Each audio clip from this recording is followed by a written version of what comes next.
মা কালীর আরাধনায় মুখ্যমন্ত্রী প্রতি বছরের মতো এবারও মমতা বন্দ্যোপাধ্যায়ের কালীঘাটের বাড়িতে ভক্তির বন্দনা। মুখ্যমন্ত্রীর বাড়িতে কালী পুজোয় অভিষেক বন্দ্যোপাধ্যায় ভোগ রান্না করলেন মমতা বন্দ্যোপাধ্যায়।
বাংলা জুড়ে কালী বন্দনা, লেক কালীবাড়িতে ভক্ত সমাগম, মা কালীর আরাধনায় অভিষেক বন্দ্যোপাধ্যায়।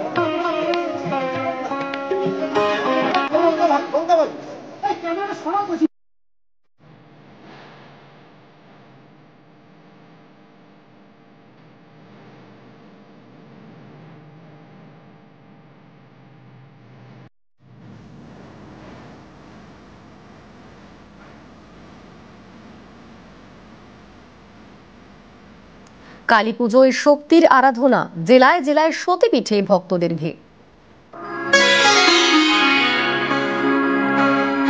সতীপীঠ, সতীর দেহের বিভিন্ন অংশ বিভিন্ন জায়গায় পড়ে তৈরি হয়েছে পীঠ।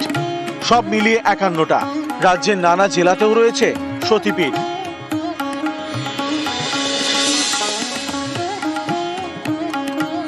বীরভূমের নলহাটিতে নলাটেশ্বরী মন্দির। কথিত আছে এখানে সতীর কণ্ঠনালী পড়ে।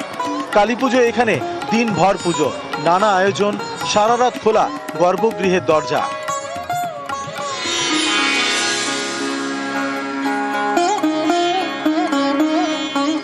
সতীর কোমরের একটা অংশ পড়েছিল কঙ্কালী তলায়, সেই থেকে এখানে সতীকে কঙ্কালী রূপে পুজো করা হয়।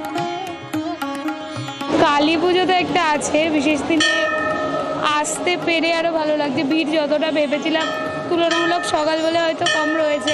এরকম জায়গায় আসাটা তো ইচ্ছা থাকে না কালী পুজোর দিন, এসে খুব ভালো লাগছে। পুজো দেওয়া হয়ে গেছে, খুব ভালো মতন পুজো দিয়েছি, দর্শন পেয়েছি।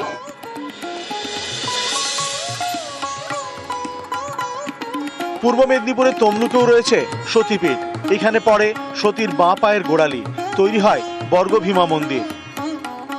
আজকে যেহেতু দীপান্বিতা কালী পুজো, তো বহু দূর দূরান্ত থেকে ভক্তরা এসেছেন মায়ের কাছে পুজো পাঠ করতে, পুজো পুষ্পাঞ্জলি দেওয়ার জন্য। মায়ের কাছে এসে মায়ের কাছে পূজা পুষ্পাঞ্জলি দিয়ে তারা মনের কামনা বাসনা জানিয়ে যাচ্ছে।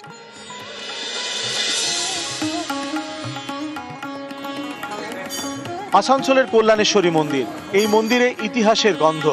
জনশ্রুতি, রাজা বল্লাল সেনের কুলদেবী ছিলেন শ্যামারূপা। রাজার মেয়ের সঙ্গে কাশীপুরের রাজা কল্যাণী প্রসাদের বিয়ে হয়। শ্যামারূপাকে যৌতুক হিসেবে পান কল্যাণীর রাজা। বাড়ি ফেরার পথে রাজা পথ হারান। একটি গাছের নিচে রাখেন শ্যামারূপাকে। সেখানেই গড়ে উঠেছে কল্যাণেশ্বরী মন্দির। রাজা কল্যাণী প্রসাদ থেকে কল্যাণেশ্বরী মন্দির।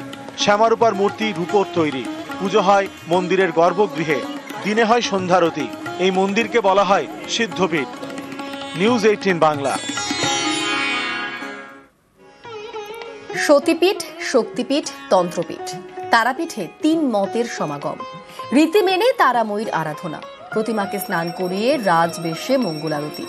ছোলা, মুরগি, ফল, শরবতে শীতল ভোগ। দুপুরে শোল মাছ মাংসে অন্নভোগ। সন্ধে ধূপ ধুনো বৈদিক মন্ত্রে পুজো পাঠ, ভোগ নিবেদন। পুণ্যতিথিতে সরগরম পুণ্যভূম।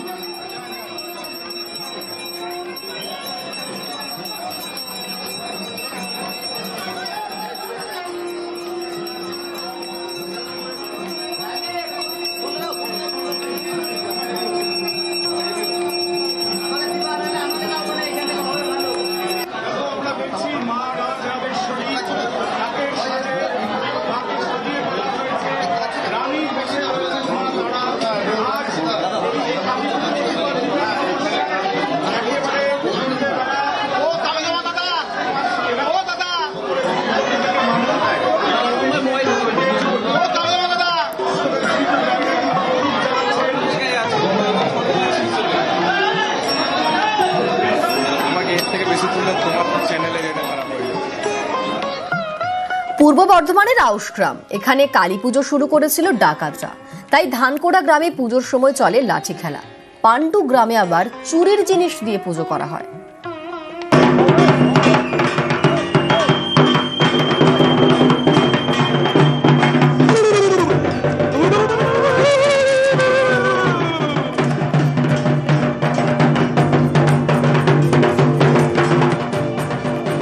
একটা সময় লাঠি খেলতো ডাকাতরা।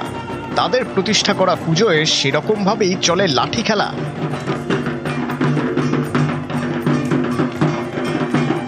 পূর্ব বর্ধমানের আউশগ্রামে ধনকোড়া এলাকা একসময় ছিল ঘন জঙ্গলে ঘেরা। গা ঘেঁষে বয়ে গিয়েছে কুনুর নদী।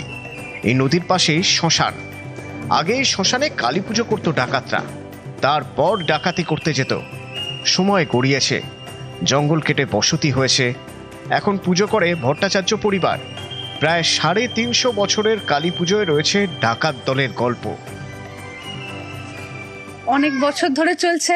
এখন এটা একটা আনন্দের বিষয় হয়ে দাঁড়িয়েছে, কিন্তু একটা ঐতিহ্যকে যে ধরে রাখার বিষয় সেটাও আছে। তো দুটো একসাথে মেলবন্ধন একটা বলতে পারেন। খেলাটা, সবাই একসাথে মিলে এনজয় করাটা। আমরা ছোট থেকে জন্মের পর থেকে গ্রামের বাড়িতে এসে প্রত্যেক বছর পুজো এনজয় করে থাকি। প্রত্যেক বছর দীপান্বিতা অমাবস্যা আমাদের পুজো পালন করা হয়। মা কালী আছে জাগ্রত, তার নিচে বলা হয় নাকি পঞ্চমুণ্ডির আসন আছে। আমরা ছোট থেকে এনজয় করে থাকি।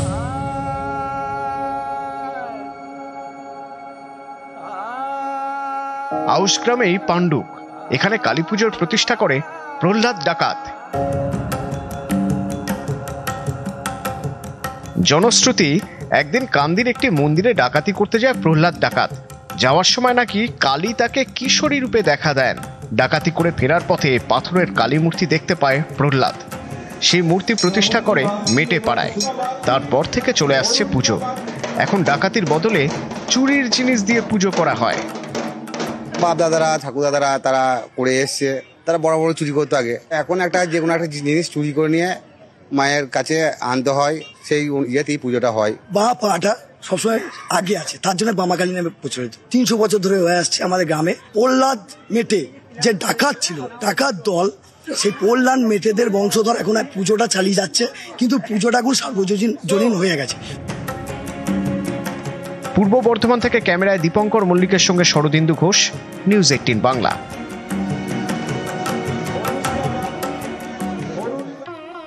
বাংলা জুড়ে শক্তির আরাধনা, কোথাও থিমের চমক, কোথাও নজর কাড়া প্রতিমা। নিউজ 18 বাংলার বিশেষ সম্মান।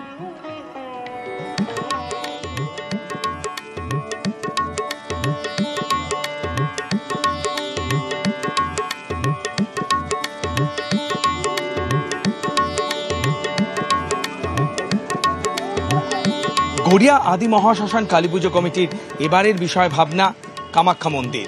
আর তাই এবার তাদের ঝুলিতে নিউজ 18 বাংলা কালী পুজোর বিশেষ সম্মান।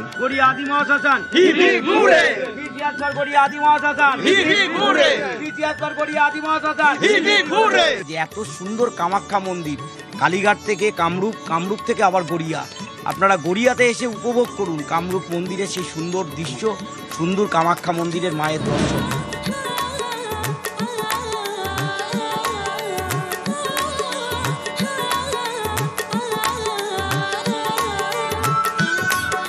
বিজয়গড় 6 পল্লী সর্বজনীন শ্যামাপুজো কমিটি নিউজ 18 বাংলা কালী পুজোর বিশেষ সম্মানে সম্মানিত।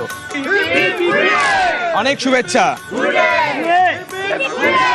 আমরা সর্বপ্রথম নিউজ 18 বাংলাকে অভিনন্দন জানাচ্ছি, আর এই প্রাইজ পেয়ে 6 নম্বর ওয়ার্ডের অধিবাসীদের পক্ষ থেকে আমরা সবাইকে অভিনন্দন জানাচ্ছি। দীর্ঘ পরিশ্রমের ফল আমরা নিউজ 18 বাংলা আমাদের হাতে তুলে দিলেন।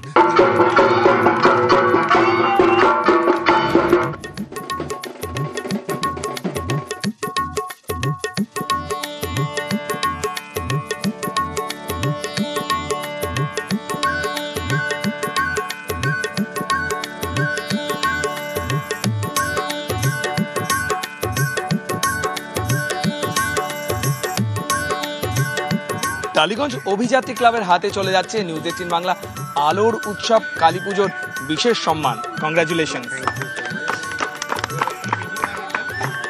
এটা আমার কাছে কোনো পুরস্কার না, এটা আমাদের গর্বের মুহূর্ত। ভালো করার চেষ্টা করেছি, সামনের বছর আরো ভালো করব।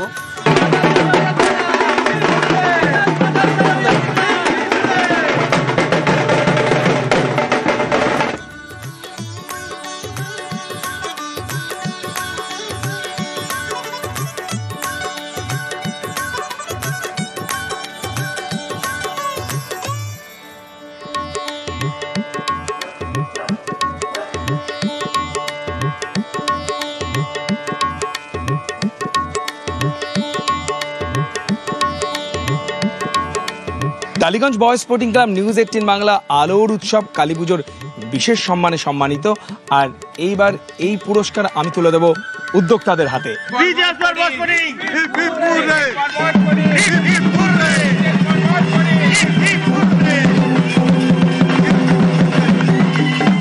আমাদের এবছর 55তম বছর। আমরা লোকশিল্প এবং শিল্পীদের নিয়ে চিন্তাভাবনা করে আমাদের এই বছরের থিমটা আমরা তৈরি করেছি। যেই সব শিল্প হারিয়ে যাচ্ছে সেই সব শিল্প লোকের সামনে, বিশেষ করে নবীন প্রজন্মের সামনে আনাটাই আমাদের মূল উদ্দেশ্য।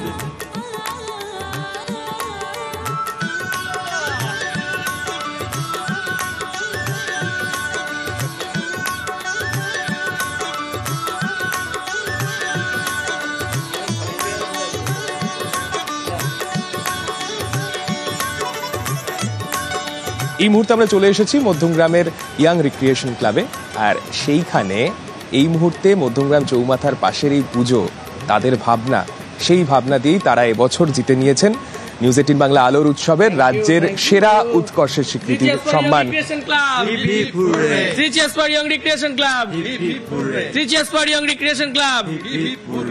প্রথমেই ধন্যবাদ জানাই নিউজ 18 বাংলার সকল দর্শকদের, আর নিউজ 18 বাংলাকে ধন্যবাদ জানাই আমাদেরকে সম্মানিত করার জন্য।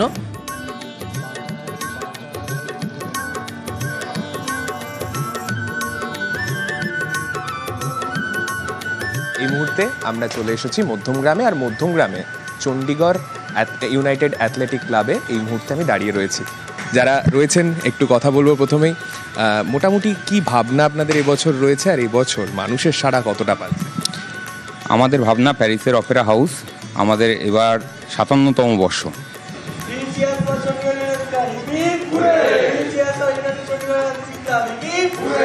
খড়দার কারখানায় বিধ্বংসী আগুন, রহড়ার ঈশ্বরীপুর কেমিক্যাল কারখানায় দাউ দাউ করে আগুন।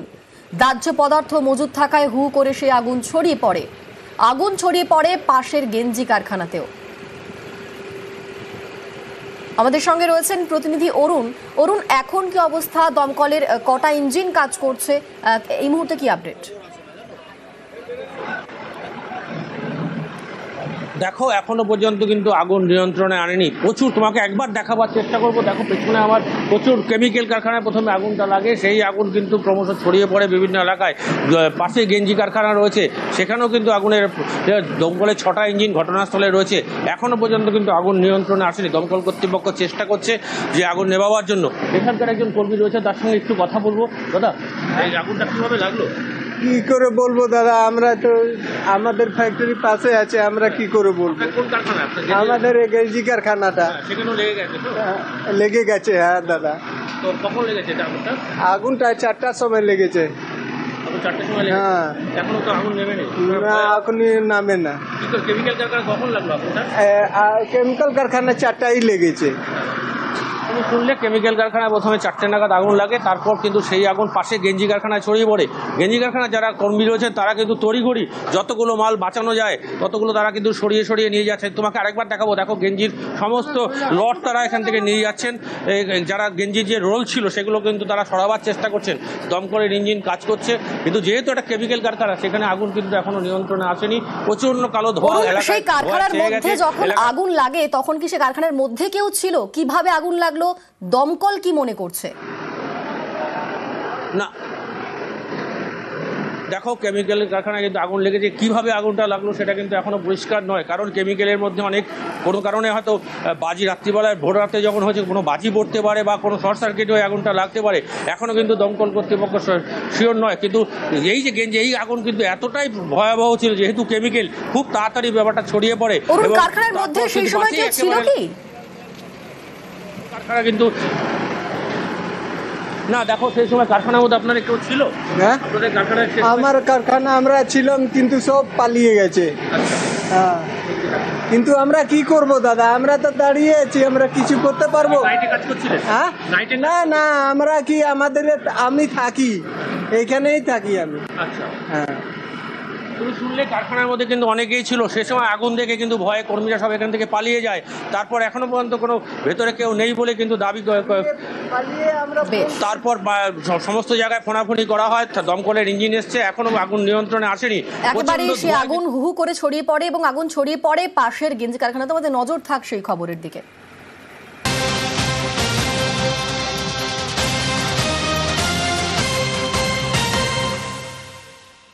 মহিলা জুনিয়র ডাক্তারকে ধর্ষণের হুমকি, পুলিশ অফিসার পরিচয়ে হুমকি অস্থায়ী হোমগার্ডের। উলুবেড়িয়া শরৎচন্দ্র চট্টোপাধ্যায় মেডিকেলের ঘটনা, গালাগালি, হুমকি, হাত মোচকে দেওয়ার অভিযোগ। আমাদের সঙ্গে রয়েছেন প্রতিনিধি সন্তু। সন্তু, এই রকম ঘটনা ঘটলো কেন? এর সূত্রপাত কোথা থেকে? কি অভিযোগ উঠছে? যেটা অভিযোগ উঠছে উলুবেড়িয়া শরৎচন্দ্র মেডিকেল কলেজ, সেই মেডিকেল কলেজে হচ্ছে যে অস্থায়ী ট্রাফিক হোমগার্ড শেখ বাবুলাল, তার আজকে কিন্তু ভর্তি করা হয় গতকাল সন্ধ্যায়। তার যেটা অভিযোগ, তাকে ঠিকঠাক চিকিৎসা করেনি কর্মরত জুনিয়র ডাক্তার। এই যখন তার চিকিৎসা করে জুনিয়র ডাক্তার রেস্ট নিচ্ছিলেন, সেই সময় কিন্তু আচমকাই শেখ বাবুলাল অস্থায়ী হোমগার্ড সহ আরো 10-12 জন তার উপর চড়াও হয়। তাকে মারধর করার পাশাপাশি হাসপাতাল থেকে বাইরে বেরোলে তাকে হুমকি দেওয়া, তাকে ধর্ষণ করে দেওয়া হবে, তাকে মারধর করা হয়, এমনটাও কিন্তু হুমকি দেওয়া হয়। এরপরেই কিন্তু স্থানীয় যারা অস্থায়ী হাসপাতালের কর্মী ছিল এবং নার্স, অন্যান্য স্টাফেরা ছিল, তারা কিন্তু ওই জুনিয়র ডাক্তারকে বাঁচায় তাদের হাত থেকে। এরপরেই কিন্তু রাতে উলুবেড়িয়া থানার দ্বারস্থ হয়েছে ওই জুনিয়র ডাক্তার। এরপরে ঘটনার পরেই কিন্তু অস্থায়ী হোমগার্ড সহ আরেকজনকে পুলিশ আটক করেছে, কারণ তদন্ত শুরু হয়েছে। সন্তু, সেই যারা অভিযুক্ত তাদের কোনো বক্তব্য পাওয়া গেছে? তারা এরকম কাজ কেন করলো? দেখো, যেটা জানা যাচ্ছে যে শেখ বাবুলাল অস্থায়ী যে হোমগার্ড, তার যেটা বক্তব্য ছিল যে তার যে আত্মীয় ভর্তি হয় তার কিন্তু ঠিকঠাক চিকিৎসা করেননি ওই কর্মরত চিকিৎসক। তাকে যখন জানাতে যায় সেই সময় কিন্তু তার সাথে বচসা বাজে। তা যদিও কর্মরত যে জুনিয়র ডাক্তার তিনি জানান যে তিনি চিকিৎসা করার পরেই কিন্তু তিনি রেস্ট রুমে রেখেছিলেন এবং তার যেহেতু ডিউটি শেষ হয়ে যাওয়ার পর তার অন্য যে ডাক্তার চার্জে থাকবেন তারই চিকিৎসা করার কথা, এমনটাও জানানোর পরও কিন্তু তাকে মারধর করা হয় বলে তারও কিন্তু অভিযোগ। বেশ, ধন্যবাদ সন্তু। ইতিমধ্যে সেই হোমগার্ড সহ দুজনকে আটক করে জিজ্ঞাসাবাদ করছে পুলিশ। একজন পেশেন্টের আমি এক্সামিনেশন করেছিলাম, সে এক্সামিনেশন করতে দিচ্ছিল না এবং সে আমাকে লাথিও মেরেছিল। পেশেন্টের বাড়ির লোক আমাকে বলে যে আপনাকে মেরেছে, তাতে আপনি মরে তো যাননি, মার খান যাই খান, আপনার দায়িত্ব, এটা আপনার চাকরি। তো আমি তাদেরকে বলি যে অলরেডি 5:30 6টা বাজতে যাচ্ছে, ভিজিটিং আমার 6টায় শেষ হলেই আমার ম্যাডাম এসে উনিকে আবার চেক করবেন। ওনার পাশের আরেকজন বলেন হসপিটাল থেকে বেরোন, আপনি জ্যান্ত কি করে বাড়ি ঢুকেন আমি দেখে নেব। আমার হাত মুছে দিয়েছে। উনি বলছেন যে উনি পুলিশের খুব বড় অফিসার আর পার্টিরও নেতা, একই সময় দুজনই আমার গায়ে হাত তুলেছে, মারধর করেছে। অবশ্যই, ওরা তো বলেই দিচ্ছে যে আপনি হসপিটালের বাইরে বেরোলে মারধর করবে।